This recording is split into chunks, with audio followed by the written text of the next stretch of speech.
Bonjour chers téléspectateurs, merci de rester connectés à votre poste téléviseur.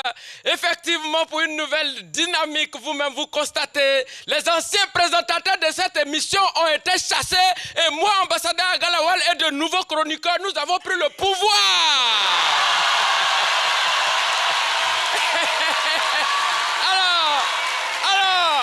Alors, c'était important et nécessaire parce que nous devons faire le point et le point doit commencer sur ce plateau car ce midi c'est...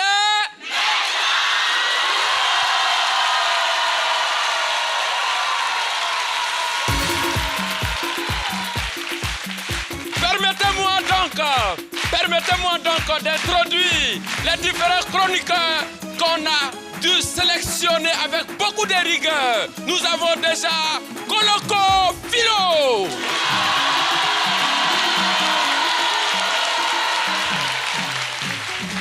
Et à côté de lui, vous avez vu celui-même qui a fait de hautes études depuis son village, Joël.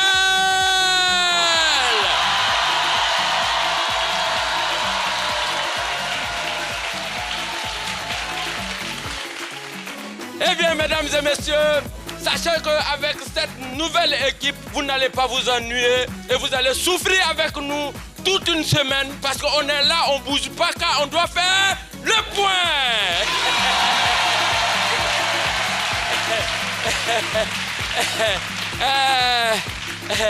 Eh bien, Joël, ça va? Oui, ça va. Ça va, hein? Oui, ça va très bien. C'est bon? Oui, ça va, c'est bon, je suis... ton nouveau poste? Aïe, toi aussi. À la fin du mois, on va te donner quelque chose là, tu n'aimes pas? Quel effet ça fait d'être chroniqueur à ce midi? C'est qu'on me voit à la télé tous les jours, je suis content. Voilà, Mélissa, tu m'as négligé. Voilà, je suis à la télé. Alors, on a recruté celui-là même qui était difficile à avoir. C'est lui-même qu'on appelle... C'est quoi ton nom déjà là? Koloko Philo. Koloko Philo. Ouais. Voilà, c'est lui Koloko Philo. Pour dire que nous sommes là.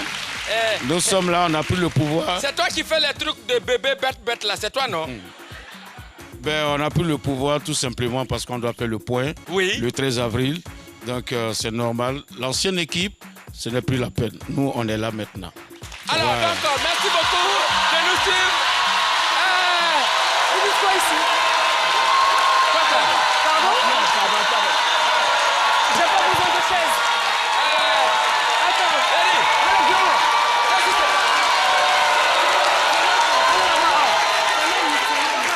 Qu'est-ce qui se passe? Sécurité, qui l'a annoncé? Moi, je sais pas. Vous décidez comme ça de faire un coup d'État. Non, un coup d'État. Non, en fait, nous, passait. Nous-mêmes, on passait, on était... On passait.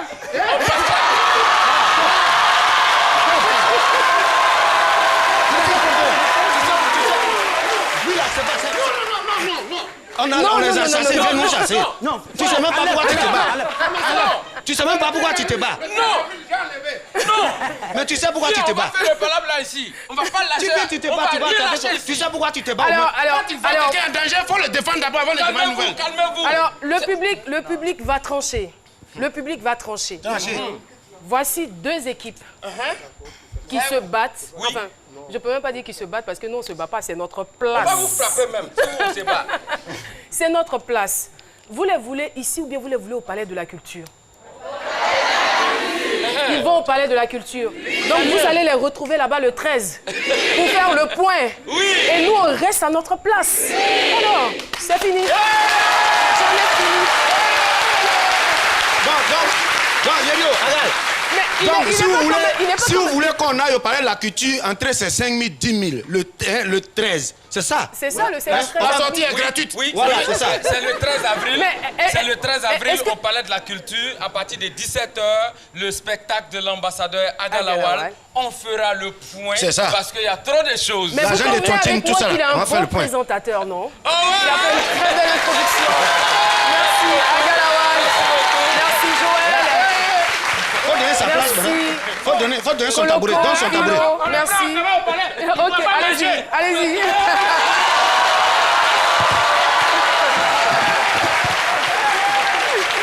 Merci beaucoup. beaucoup. Je garde mon fauteuil. Très chers téléspectateurs, nous sommes très très heureux de vous retrouver pour ce nouvel épisode, j'ai envie de dire. Alors, avec nous aujourd'hui, le doyen Cassie, que je vous demande d'applaudir dans sa très belle chemise. Aloussène Sidibé est avec nous. Sur ma gauche, Jessica Bomba, merci pour les applaudissements.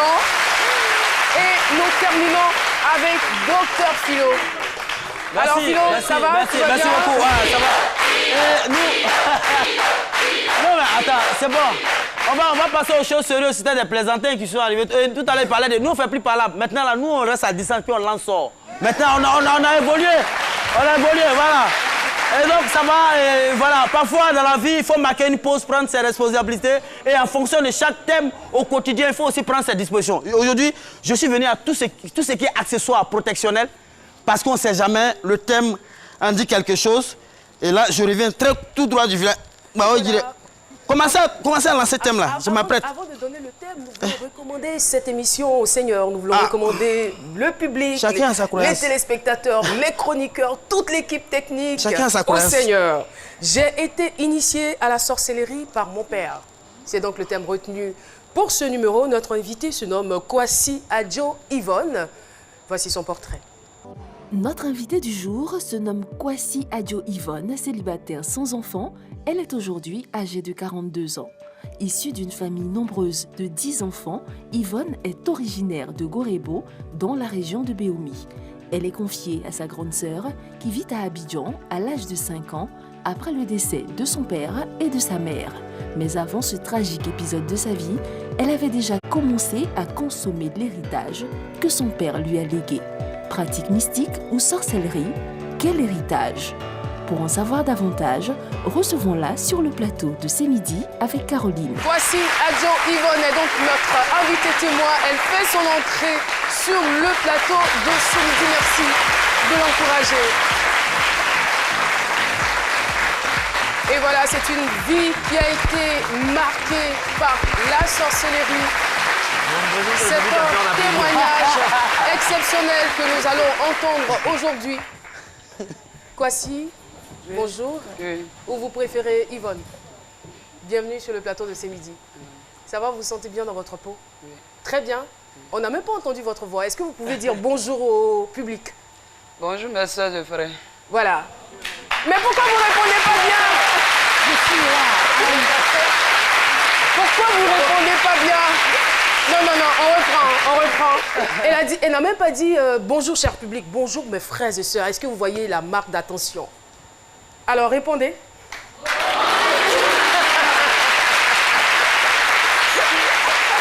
Merci beaucoup. Alors, Dr Philo, oui, c'est à vous de jouer. Votre avis, votre opinion.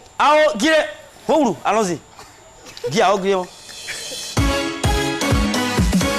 C'est mon avis, avec Dr Philo. Merci beaucoup. Mais c'est ça, je sais pas. C'est vrai que j'ai pris toutes les dispositions, mais au dernier moment, est-ce que Jessica ou Alice peut faire ma chronique à ma place aujourd'hui? Pourquoi? Est-ce qu'il est bon de... Est-ce que j'ai oublié de faire chronique chaque jour, les thèmes comme ça là? Oui, surtout que le temps est parti. Peut-être que Jessica voudrait bien... Non, venez faire ma chronique. Et c'est le moment justement de prendre vos responsabilités. Non, mais tout ça, c'est la sorcellerie. Vous voyez la sorcellerie, c'est magique. C'est la première fois que ça arrive. Oui, mais souvent, tu attaches les trucs, mais tu sens même une faiblesse. Mais ça va aller. Il faut qu'on en parle, ça va aller. Mais ça existe, la sorcellerie. Non, mais qu'on le veuille ou pas, ça existe. Je veux dire que c'est... Attends. C'est la magie. Nos parents, on le voit que la pratiquer la sorcellerie lors des trucs, les conquêtes territoriales. C'était la sorcellerie. Souvent, les Blancs, même, ils arrivent, ils voient personne dans le village. C'était la sorcellerie. Mais les temps ont tellement évolué qu'aujourd'hui, parler de la sorcellerie, mais c'est étonnant, c'est mirobolant. Non, c'est... Non, pas mirobolant. Étonnant, voilà. C'est ahurissant. Voilà. C'est ahurissant. Et nous sommes... J'ai dit, c'est la magie. C'est la magie, c'est tout simplement, pas peur, c'est tout simplement cette magie traditionnelle-là qui appelle aux mauvais esprits, aux démons, afin d'avoir une influence sur notre existence et les différents événements. La sorcellerie, c'est pas seulement attraper l'homme, manger l'homme. Non, j'ai toujours dit que la seule ethnie en Côte d'Ivoire où il n'y a pas de respect, c'est la sorcellerie. Parce qu'un bébé sorcier de 2 ans, il lutte même os avec un vieillard de 90 ans. Donc c'est la seule ethnie où, moi, je le dis, Et ça existe bel et bien. Ça existe. Ils sont dans leur monde, c'est leur monde. Ils ont les noms de caresses. Là, mais nous, on a Junior, le vieux, nous, on a Manu. Et ils ont pour là, Bougou, Goswagen. Bougou, Goswagen. Et c'est un monde. Et ça existe. Voilà. Et parfois, malheureusement, dans certaines familles, la sorcellerie, parfois, dans certaines familles, ça se transmet de génération en génération. Mais quand tu prends conscience vite de la chose, c'est pourquoi souvent, il y a des enfants qui ne sont pas du tout d'accord avec les papas à la maison.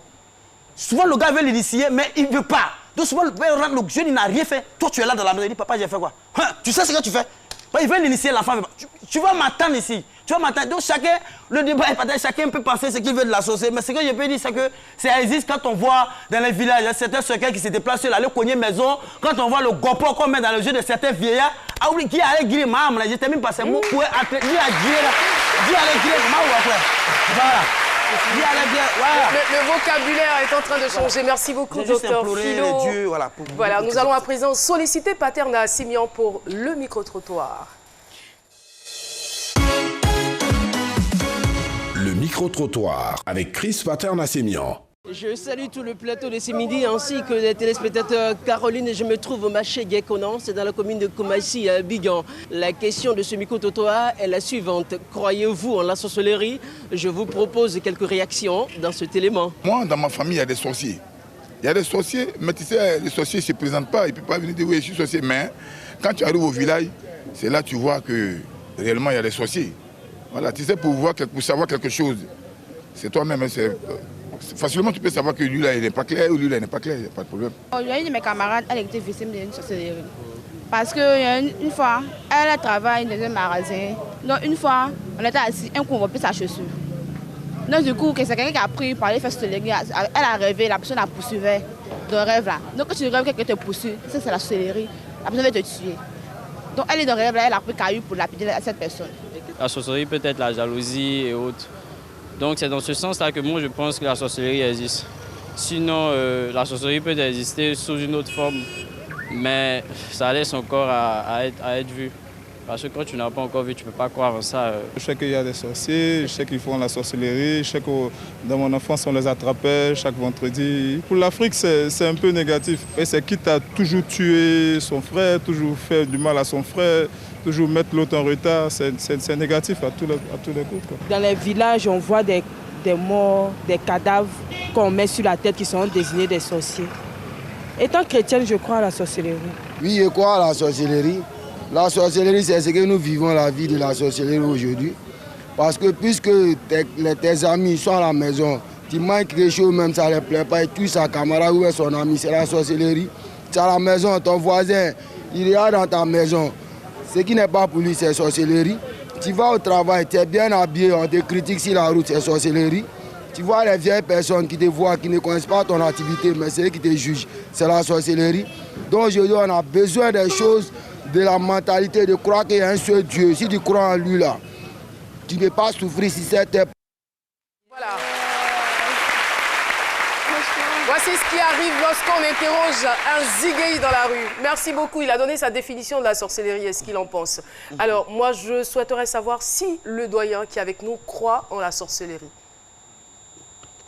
En fait, j'aime pas trop le terme croire, mais là, je suis obligé, en l'absence de savoir, si en l'absence de savoir, je serais obligé de croire. Mais sinon, quelque chose qui n'existe pas n'a pas de nom.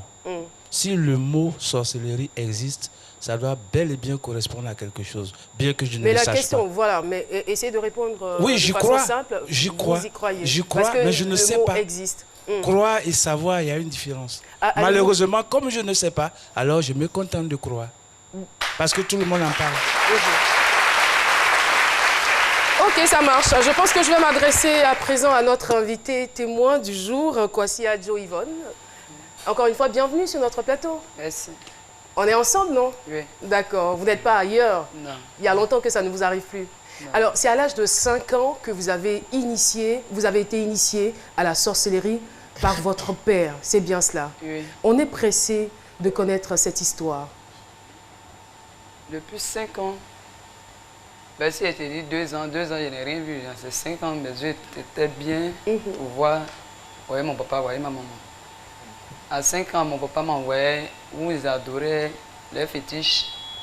Là-bas, femme ne rentre pas là-bas. Si femme rentre là-bas, il meurt. femme n'a pas le droit aussi à le voir. Mais moi, je l'ai vu. Mon papa m'a envoyé là-bas, il a porté ce massa, il a passé devant moi. Je me suis effrayé un coup. Mais à l'époque, vous ne saviez pas que les femmes ou les filles n'avaient pas le droit d'y accéder. Moi, mais je ne savais même pas que c'était ce gars-là même. Mais de fur et à mesure que j'ai grandi, j'ai vu que ce que j'ai vu là, ben, femme ne l'explique pas. C'est les garçons, les petits garçons qui expliquent. C'est eux qui vont là-bas. Donc les petits garçons ont commencé à expliquer, lui, Massa, qu'il soit... Mais mon papa m'a envoyé là-bas. Mon papa même, tu m'as envoyé là-bas. Depuis 5 ans, je l'ai tué. D'accord. Alors, c'était où exactement et qu'avez-vous vu à l'époque? Lui que j'ai vu, c'est un génie. Masque les parents, c'est le génie de l'eau, génie de forêt. Il parle. C'est ce qui les guide. Il confie tous les enfants à ce génie-là, qu'il puisse les protéger. À l'époque, il n'y avait pas de Dieu. Donc c'est ce Dieu-là que tu les protégeais. Mal les connaître à ce génie-là, c'est pour détruire l'humain sur terre. Lui n'est pas venu faire le bien. Et lui, il choisit ce qu'il lui veut. Et tu peux donner tous tes enfants, mais il y a une idée que lui va prendre pour aller faire le mal. C'est comme ça, quel que soit son 10. Il prend un dedans, il met brasser les autres, mais eux là, il rentre dans son corps pour aller faire le mal. Moi, je suis un peu sceptique parce qu'à l'époque, vous aviez 5 ans lorsque vous entriez dans ce lieu, dans cet endroit. Mais comment est-ce que vous êtes convaincu que c'est vous qui avez mis fin à la vie de votre père? À l'âge de 5 ans, je pleurais beaucoup, on ne me fait rien. Je pleure. Je pleure seulement, on ne me fait rien. Ma maman me donne manger, mais je mange, mais je pleure. Un jour, mon père est tombé malade. Ça n'a même pas duré. Il est tombé. Donc ma maman a dit comme ça, ah, je m'appelle Adjo. En pays Babylon, on dit Adjoa. Adjoa, tu as pleuré quand il y a ton père, tu viens de tomber. Quand il est tombé, le même jour il est tombé, je n'ai plus pleuré. C'est comme je voyais le mal venir, mais quand je parle à, je ne pouvais pas dire à ma maman que voyait le mal venir. Ma maman, quand elle te voit pleurer, elle s'en considère derrière pour voir quel est le mal. Le même génie aussi est là-bas, c'est que lui dit là, c'est que c'est mon fait. Donc, quand il est tombé, je n'ai plus pleuré. J'ai arrêté de pleurer. Elle dit, tu as vu, ton papa est mort, qui va nous s'occuper de toi? Elle m'a frappé. Malgré qu'elle m'a tout fait, je n'ai pas pleuré. C'est comme ça, il n'y a plus de sentiments. Parce que mon papa est tombé, c'est fini. C'est son pouvoir, j'ai pris. Il m'a donné comme ça, depuis chose, j'ai pris comme ça. Je n'ai plus de sentiments. Et votre maman? Elle est tombée aussi. C'est le même cas. Je l'ai tuée aussi. En même temps, mon papa. Les mêmes maladies a tué mon maman. Elle est décédée combien de temps après? Mon père est mort jeudi. Une semaine est partie. Et vous étiez conscient de ce que vous faisiez? Comment? Vous étiez conscient de ce que vous faisiez? J'ai dit, si que le génie vient, qu'il rentre en moi, c'est l'âme, lui, il prend. Ce n'est pas la chair, il prend.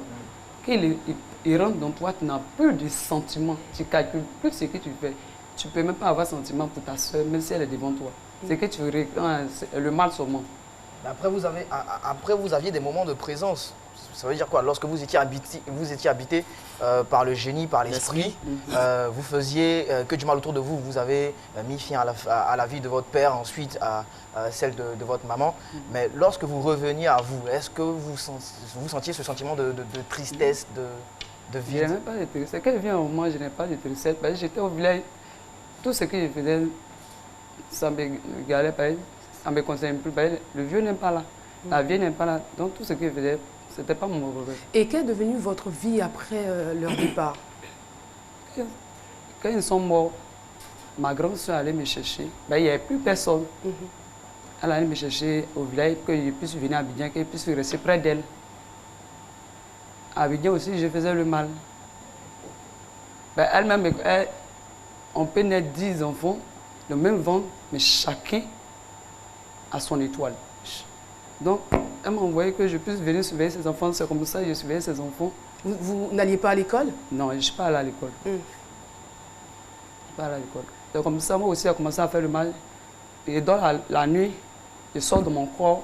Avant d'aller plus loin, je voulais savoir, puisque vous étiez 10 enfants, Est-ce que c'est vous seulement qui avez été initié ou c'est tous les enfants? C'est tous les enfants.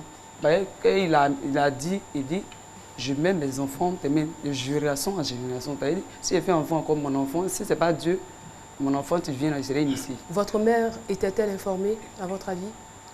Oui, elle partait là-bas aussi. Elle adorait aussi. Elle avait son adoration à part. Elle avait ses génies à part. Oui, à part. Il y a les femmes à part et puis pour les garçons à part.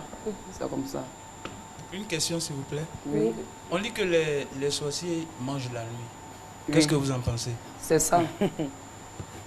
Mais c'est la nuit, on s'en va tuer. Non, on dit qu'ils mangent la nuit. Ils mangent comment? Ils mangent quoi d'abord? Ils mangent quoi et puis c'est comment? Humain, ils mangent. L'homme? Oui, humain sur terre. C'est la nuit, on fait le programme.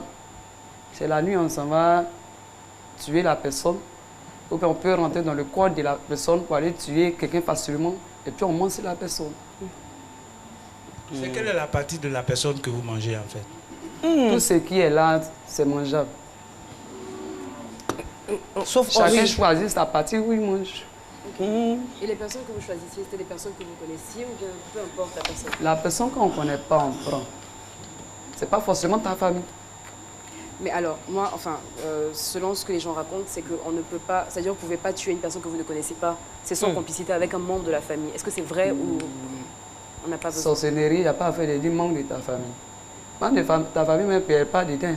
Mais ta camarade perd dedans. On perd ta société. Donc c'est forcément un proche en fait qui doit vous livrer.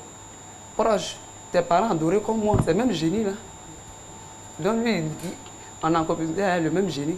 Ce qu'il lui dit là-bas, il peut dire lui là-bas, et puis moi ici là. Comme on va à l'église et puis le pasteur peut te dire, c'est Dieu qui me parle.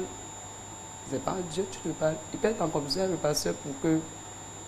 Il dit c'est lui, ok, c'est même pas cette près de toi là. Cette, même tu fais le mal, près de l'autre côté, à ça l'autre ne fait pas le mal. Donc vous faites ça à tout le monde. Tout le monde voit quelqu'un dans la rue, vous ne le connaissez pas. On s'en va, on continue, on va un peu loin. Même le guerre qui s'est passé, les policiers ne tuaient pas. Nous, on rentrait dans le coin des policiers pour tuer. Les policiers n'ont même pas, eux-mêmes, sur les propres armes, ils ne savent pas m'aiguiller. Nous, on prend qu'on tue. On rentre dans les corps pour tuer. Et puis on dit c'est les policiers, ce n'était pas les policiers. C'était nous, les malfaiteurs là. C'est nous, on faisait ça. Et vous, quel était exactement votre rôle dans la confrérie? Vous avez été initié à l'âge de 5 ans. C'était quoi votre rôle? Je suppose que vous aviez certainement... C'est moi, je guide. Donc, j'ai choisi, c'est que tu dois rentrer. Je peux me déplacer sans voiture. Je vais dans l'autre pays sans voiture. En sorcellerie, tu peux voyager sans que... Il n'y a pas de voiture, même un avion. Je peux partir dans l'autre pays sans que... Vous vous déplacez comment? Je m'envole. En hibou. C'est que tout... Quel que soit l'animal, tu peux t'envoler. Donc c'est comme ça que je faisais le mal. La guerre, on a tué les gens. Pourquoi on tuait les gens? C'était pour détruire la Côte d'Ivoire. La Côte d'Ivoire, on dit pourquoi la Côte d'Ivoire doit prospérer.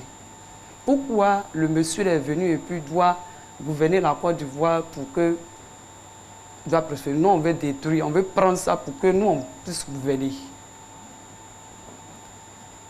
C'est quand même, c'est très délicat. Vraiment. Ce que vous êtes en train de dire sur le plateau est très délicat. Franchement, c'est vrai que vous nous avez donné des contacts, vous nous avez donné des références. Nous avons eu aussi le témoignage de quelqu'un qui a fréquenté le même endroit que vous, là où vous avez eu votre délivrance. Mais en même temps, on se dit, quelles sont vos réelles motivations? Pourquoi vous n'avez pas peur de venir en parler sur le plateau de ces midis? Qu'est-ce qui vous donne tout ce courage après tout le mal que vous avez fait?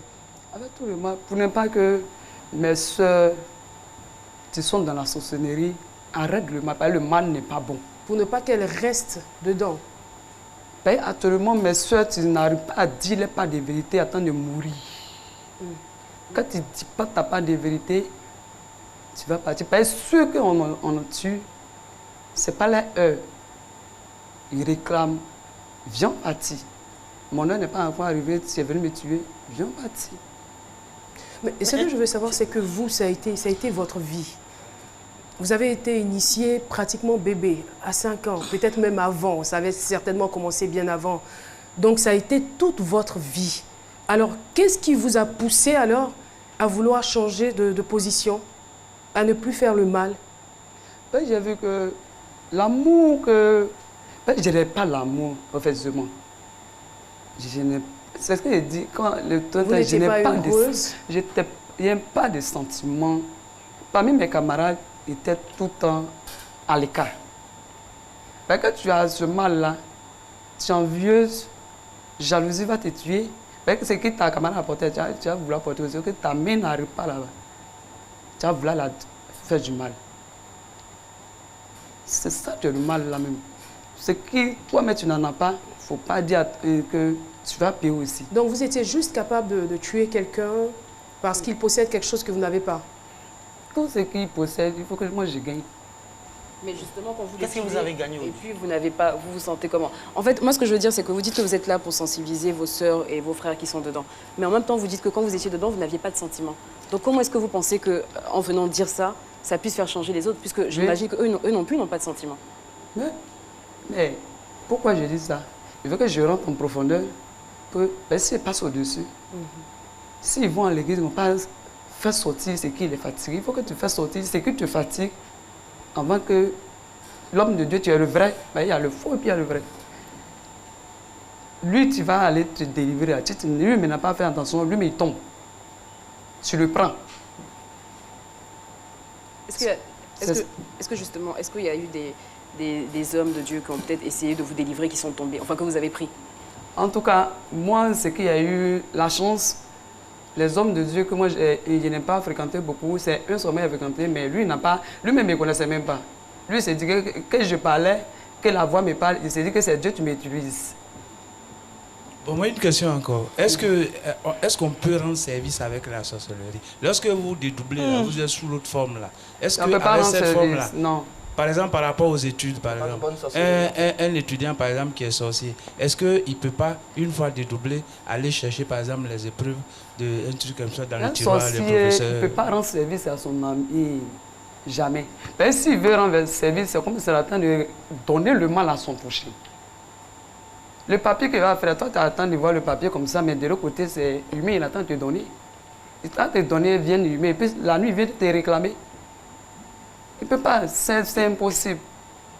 Avec toute cette expérience, est-ce que vous pouvez reconnaître un sorcier ou vous pouvez détruire la sorcellerie actuellement avec toute cette expérience que vous avez? Détruire? Oui. Mais je n'ai pas la force pour détruire. Mais c'est Dieu qui peut détruire.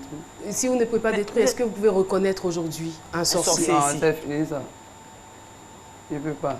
Vous ne pouvez plus en fait. Alors, comment est-ce que vous avez obtenu votre délivrance? C'est grâce à une dame, maman Pauline, et la femme là.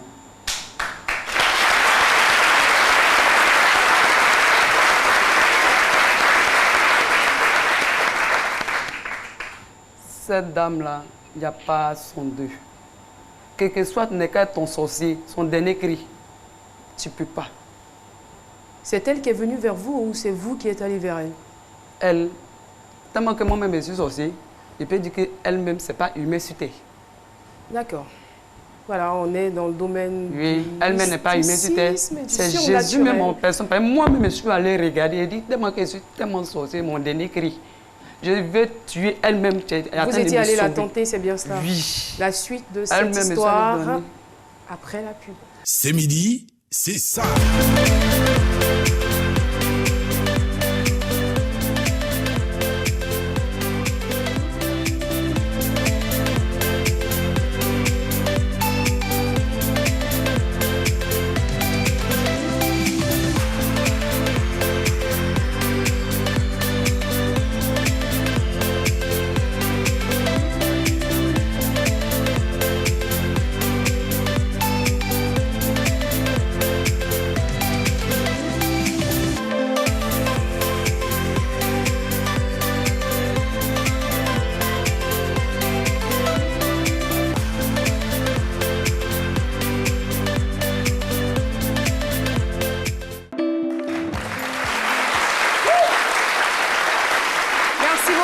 sommes de retour sur le plateau de C'est Midi et on parle d'un thème atypique. Eh bien, pour tous ceux qui doutaient encore de l'existence de la sorcellerie, il y a un témoin sur ce plateau pour affirmer que la sorcellerie existe bel et bien, témoin donc vivant.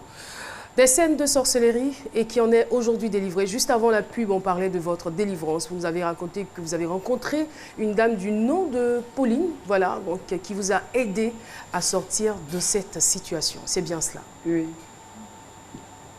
Allez-y, je vous écoute. Depuis 2015, j'étais malade. Parce que je ne connaissais pas maman Pauline. Je la connaissais. Quand j'avais 5 ans, je sais qu'elle est partie chez nous au village, mais je ne savais pas que c'était elle. Donc, quand je suis arrivé chez elle en 2012, arrivé là-bas, je vois la même dame qui m'a trouvé de l'autre côté, depuis très petite. Elle dit, mais aujourd'hui, c'est qui ça au juste? Elle dit, c'est pas un rêve. Je suis venu, le mal est trop. Elle dit, effectivement, le mal est trop. C'est maman Pauline qui me disait ça. Elle me dit, ma fille, tu ne me connais pas, mais tes grands-parents, je les connais. Tu connais tes grands-parents? Elle dit, non, mes arrières, je ne les connais pas, mais je les connais. Elle dit comme ça, tu as fait trop de mal. Elle dit, maman, j'ai trop détruit. Elle dit, mais c'est fini. Il faut rester près de moi ici, tu serais sauvé. Quand je suis arrivé près d'elle, moi, je ne me connais pas, je n'ai pas de sentiment que je suis arrivé là-bas. Tellement que la lumière, où elle m'a pris, la lumière qui est là-bas, c'est même pas dit où elle a pris, là, sur la Côte d'Ivoire, ce n'est pas petit. Donc, je voulais encore tenter, la lumière m'a abaissé. Elle dit, mon enfant, tu es trop petit. Qu'est-ce que vous vouliez tenter? Je voulais aller la tuer. Lancer une flèche. Le fur et à mesure, je veux aller la tuer. Elle me dit, mon enfant, tu es trop petit dedans, tu ne peux rien faire. Je suis allé prendre but de caïman avec mes camarades. J'ai empoisonné son manger. Elle a mangé. Elle n'est pas morte. J'ai dit, mais la femme là, c'est qui au juste? Je suis allé encore, son eau, ce qui me parle là, c'est pas vis-à-vis en sorcellerie. Je suis allé brancher le courant, elle se lavait, elle s'est lavée, elle n'est pas morte. J'ai dit, mais la femme là, comment je vais faire pour terminer celle-là même? Mais elle m'embrouille. Il vous est jamais arrivé de penser qu'elle aussi, elle était dedans? Je l'accuse pas. Elle n'est pas dedans. Mais puisque déjà, à l'âge de 5 ans, vous l'avez rencontrée, dans la même année où vous vous êtes initié, est-ce que vous ne vous dites pas, il y a un lien? Non. Maman, le Christ est venu en autre personne, non? Actuellement, elle a passé par une femme mariée pour venir. Ce n'est pas l'homme, c'est le Christ en personne. Moi-même, mes 2 yeux, si je rencontre aujourd'hui ce qu'elle a fait. Non, ça ne peut pas être le Christ en personne. Elle peut être utilisée par lui, mais nous, on ne peut pas vous autoriser à affirmer. J'affirme. On ne peut pas vous autoriser. Moi, j'affirme. C'est peut-être ce que vous pensez. C'est mais pas nous, ce que on je n'est pas d'accord pense. parce que nous sommes sur une chaîne nationale. On ne peut pas vous autoriser à avoir de telles assertions sur le plateau de C'est Midi. Elle a peut-être été utilisée, elle vous a délivré. Non. Mais bon, de toutes les manières, ça n'engage que c'est son Elle témoignage. n'a pas été utilisée. Moi-même, je suis partie. Me mesurer à elle, c'est moi j'ai vu. Ok. Elle n'est pas sorcière comme moi. Mais qu'est-ce qui vous dit aujourd'hui que vous êtes totalement délivré? Mais si je sors plus dans mon corps pour aller manger, pour m'envoler. Comment nous on peut savoir ça? Qu'est-ce qui prouve que c'est pas votre fourreau qui est là ou bien je sais pas? Attends, Nous, on peut pas. Bon, parce que c'est ça. Hein? Vous-même, vous avez dit que les esprits se communiquent. Peut-être que la stratégie a juste changé, on ne sait pas. Maman Pauline, c'est pas né. Qu'est devenue votre vie après la délivrance? Qu'est-ce qui a changé dans votre vie? Maman Pauline, je vais parler si vous... Non, Maman Pauline a changé ma vie. D'accord. A délivré moi-même. Elle a enlevé le mal que mes parents ils ont donné à ce génie-là. Combien d'années là? Elle a enlevé l'adoration. Alors, depuis que vous ne faites plus le mal, comment vous vous sentez dans votre peau et qu'est-ce que vous pouvez dire aujourd'hui aux téléspectateurs pour qu'ils soient convaincus que vous êtes réellement délivré? Je dis, mon seule question, je n'ai pas encore fini de parler de ce que la femme a dit. Elle a fait d'abord. Ça nous apprendra. Maman Pauline, elle m'a sauvé. Elle a sauvé l'humanité. Ce n'est pas moi seul. Parce que si elle n'est pas pris moi et puis toi. Pour moi-même, je suis malfaiteur. Aujourd'hui, là, tout le monde était parti. Il y a nettoyé la Côte d'Ivoire. Il y a nettoyé toujours la Côte d'Ivoire. Si elle n'avait pas pris, moi et puis mes camarades qui ont fait le mal, aujourd'hui, la Côte d'Ivoire n'existait pas. Nous, on sait que Dieu nous a gardés. Sur ce, avec Dieu, là, c'est le moment pour lui que la personne, tu ne veux pas savoir. C'est ça, vous ne voulez pas savoir, là, c'est le moment pour lui. Vous ne voulez pas savoir, c'est le moment pour lui qui est Dieu. C'est chaud sur c'est le moment pour lui qui est Dieu. Elle restera, Dieu va nous sauver. Vos réactions nous intéressent avec Paulus Agathon.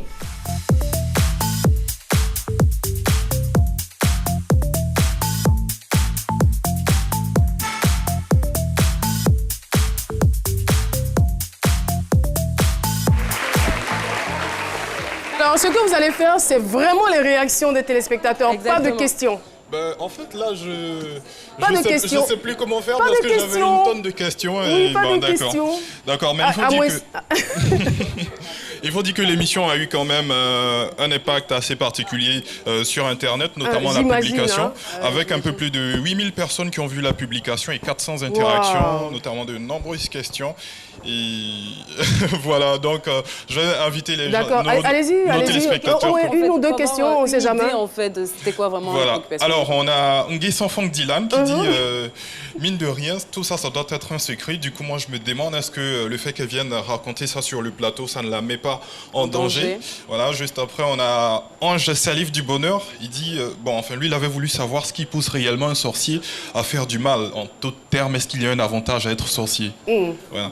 Bon, enfin, elle n'avait pas de sentiments, elle nous l'a dit, le mal était en elle, donc elle faisait des ravages. Et sur Twitter, Patrick Goré, lui, en fait, sa question c'était de savoir comment déterminer si on est sorcier. C'est vrai qu'elle a parlé de son histoire, notamment avec le décès de son père et tout ça, mais il souhaiterait savoir quelqu'un, n'importe qui, comment il peut faire pour savoir si il est sorcier. Au moment où il sort de son corps, il doit savoir qu'il y a un truc pas normal qui se passe. Bon. On aura tout vu dans cette émission.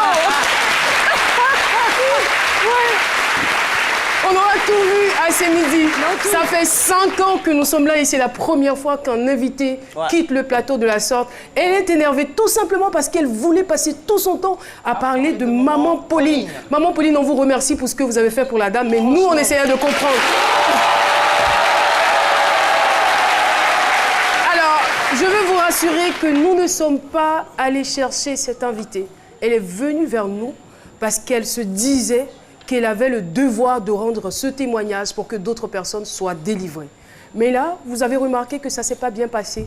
Mais ça roule, comme on le dit, l'émission se poursuit. Voilà, on n'y peut rien. C'est son droit de rester, c'est son droit de partir. Alors, Paulus Agathon. Oui. Mais avant, quand même, je voudrais lire ce message de Fabrice Kwasi. Il dit, en tout cas, j'apprécie le fait qu'elle vienne rendre témoignage de ses actes occultes. On remercie Dieu de ce qu'elle a été délivrée. En tout cas, on espère que c'est définitivement, pour ne pas que ses descendants en soient impactés. Tout à fait. Et donc, je pense que c'est sur ce message que je vais prendre congé de vous en ce qui concerne C'est midi pour cette semaine. Et rendez-vous déjà dès lundi, parce que vos réactions nous intéressent. Merci beaucoup. Il faut que je dis que... Alors, si le Seigneur vous a franchi, vous serez réellement libre. On n'a rien contre Maman Pauline pour ceux qui voulaient peut-être interpréter autrement. Maman Pauline, c'est ma maman. Moi, je la connais très bien personnellement. Parfois, je lui... Oui, je connais Maman Pauline. Elle est à Yopougon, au 3e pont. Je vais chez elle. J'ai même presté dans son espace, presté faire rire les gens. C'est une femme adorable qui n'aime pas trop la propagande. Même. Elle dit, mon frère, quand tu auras besoin de moi, le Christ va te guider vers moi. On n'a pas beaucoup de temps. Docteur Philo, on vous remercie. Merci. Anoussène Sidibé, on vous retrouve tout de suite pour votre chronique. C'est parti. C'est innovant avec Aloussène Sidibé. Rendre possible l'agriculture biologique avec des engrais et des pesticides 100% naturels avec zéro impact négatif sur l'environnement et les hommes qui l'utilisent. C'est la mission que s'est donnée BioPhyto que je vous propose de regarder dans cet élément.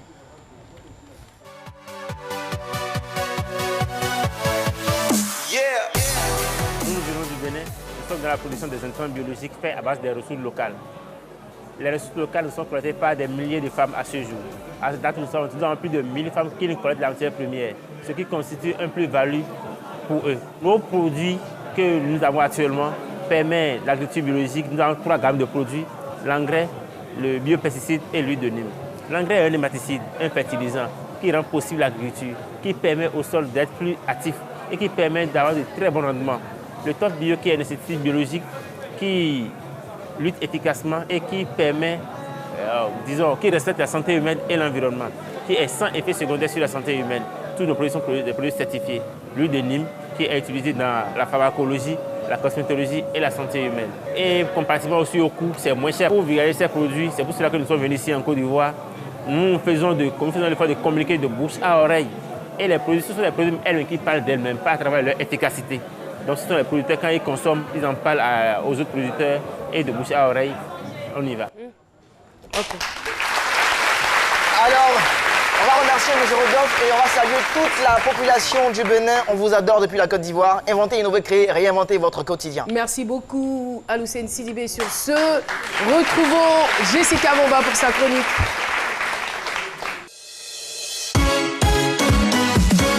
C'est quoi ton job? Avec Jessica Bomba. Aujourd'hui, on va parler d'un job. Alors, il y a deux écoles. Il y a des personnes qui considèrent que ce n'est pas un job. Et pourtant, quand vous allez au plateau, impossible de ne pas tomber sur eux. Ce sont tout simplement les Josseurs de Nama qui sont là pour nous aider. Parce qu'on sait que se garer au plateau, c'est vraiment le parcours du combattant. Heureusement qu'ils sont là.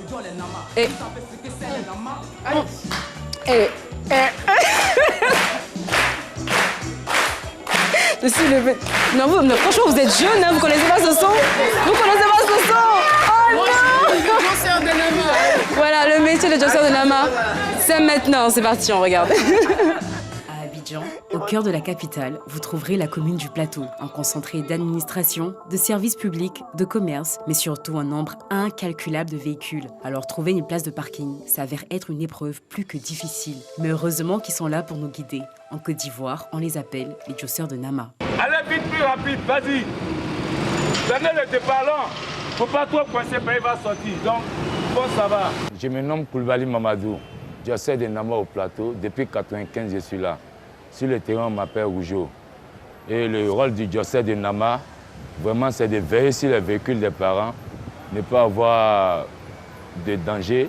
Et à part ça aussi, il y a encore d'autres services qu'on a, des DG, des directeurs personnels pour nous appeler, aller faire d'autres courses pour eux, à part le garage de voitures. Ils font partie intégrante du paysage du plateau. Parfois considérés comme les yeux de la commune, ils connaissent presque tout le monde et savent presque tout. Nous, on ne voit pas ça comme un travail de paresseux. Dans le diocèse de Nama, actuellement, nos avantages, c'est de quoi? Avoir des grandes relations avec des directeurs, ça c'est de 1. Et toi-même, le garage aussi, tu fais à tout prix que même si c'est 5 francs, tu gagnes, mais seulement en tête que rien, quand tu vas sortir d'ici, aujourd'hui, il y a gapé voiture, il y a quand même un permis de conduire, c'est bon. Si leur présence est d'une grande aide, cette activité n'est pas toujours perçue d'un bon œil. L'inconvénient du garage de voiture, parce que les gens ne voient pas ça comme un travail. Si déjà l'essentiel est quitte à la maison, venir sur le terrain et que Dieu me donne aussi de quoi manger pour nourrir ma petite famille, vraiment, moi, chez moi, je vois que ça nourrit déjà son homme. Peut-être que ses parents de passage qui ne voient pas ça,